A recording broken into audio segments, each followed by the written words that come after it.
हरे कृष्णा। आप सभी को आंवला नवमी की बहुत बहुत शुभकामनाएं।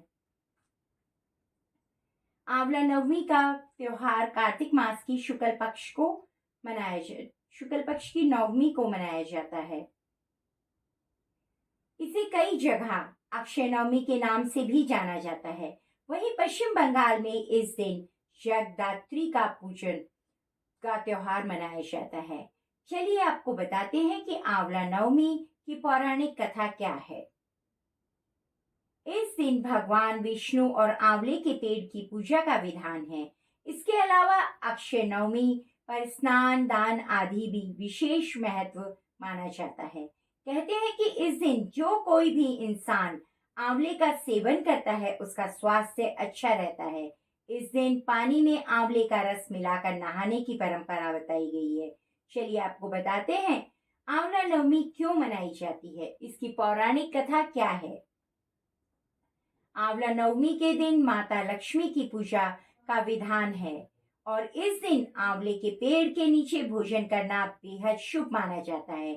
इससे जुड़ी एक कहानी है। एक बार माता लक्ष्मी पृथ्वी पर भ्रमण करने आई और रास्ते में उन्होंने भगवान विष्णु और शिव की एक साथ पूजा करने की कामना की। तब माता लक्ष्मी ने महसूस किया कि भगवान विष्णु जी को प्रिय तुलसी और शिव जी को प्रिय बेलपत्र की गुणवत्ता एक साथ आंवले के पेड़ में पाई जाती है। तो माता लक्ष्मी ने आंवले के पेड़ को ही विष्णु और शिव का प्रतीक मानकर उसकी विधि विधान से पूजा की। माता की पूजा से प्रसन्न होकर शिव जी और विष्णु जी प्रकट हुए। कहते हैं कि इसके बाद माता लक्ष्मी ने आंवले के पेड़ के नीचे ही भोजन तैयार किया और भगवान विष्णु और शिव जी को परोसा। बाद में माता ने खुद इस भोजन को प्रसाद रूप में ग्रहण किया। कहते हैं कि जिस दिन ये घटना हुई उस दिन कार्तिक शुक्ल पक्ष की नवमी थी। कहते हैं तभी से इस दिन आंवले के पेड़ की पूजा करने और इसके नीचे बैठकर भोजन करने की परंपरा चली आ रही है।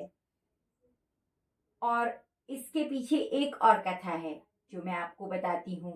एक राजा था, उसने प्रण कर रखा था कि वह हर रोज 1.25 मन आंवला दान करेगा और वह ऐसा ही करता था। जब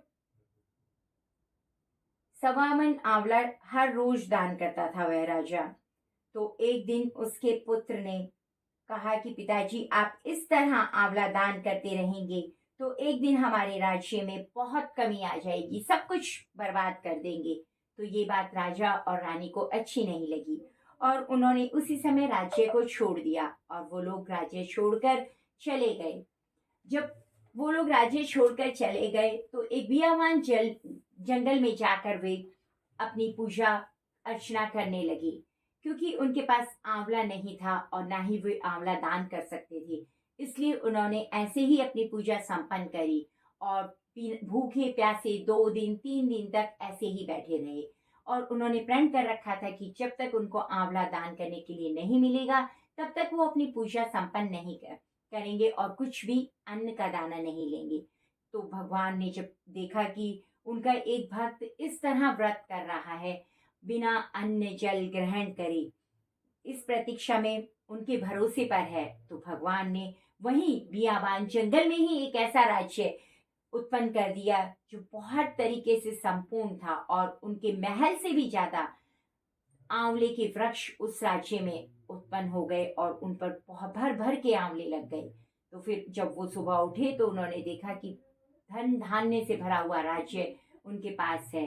तो उन्होंने कहा कि ये जरूर माता लक्ष्मी और भगवान विष्णु की ही कृपा है और उन्होंने स्नान आदि करके पूजन कर भगवान का पूजन करके तुलसी माता का पूजन करके आंवला दान किया और आंवला दान करने के बाद राजा रानी ने भोजन ग्रहण किया और इस तरीके से वो बहुत ही अच्छे ढंग से राज्य करने लगी। उधर उनके बेटे और बहू ने अपने माता पिता का अपमान किया था, तो वो उसके कारण उनके ऊपर संकट मंडराने लगा और उनके राज्य में बहुत ज्यादा कमी आने लगी। उनका राज्य दूसरे राज्य के लोगों ने उनके राज्य को अपने में मिला लिया और उनके सभी सुख संपत्ति उन्होंने ले ली और वो बहुत ही गरीबी में दिन गुजारने लगे। उनको काम भी नहीं, उनके पास कोई काम भी नहीं था और वो काम के लिए इधर उधर भटकने लगे। और ऐसे ही भटकते भटकते एक दिन वो बियाबान जंगल में पहुंचे और उन्होंने वहां देखा कि एक बहुत ही सुंदर राज्य है और बहुत हरे भरे खेत और धन धान्य से भरपूर है। तो उन्होंने वहां जाकर काम मांगा। जब उन्होंने वहां जाकर काम, वो इतने दीनहीन हो गए थे कि उनके पास अच्छे वस्त्र भी नहीं थे और उनके चेहरे की सब रौनक भी चली गई थी। तो फिर उनको देखकर राजा रानी भी उन्हें पहचान नहीं पाए कि वो उनके पुत्र और उनकी पुत्र वधू हैं। और उन्होंने वहां पे जाकर काम मांगा तो उन्होंने उनको काम पर रख लिया।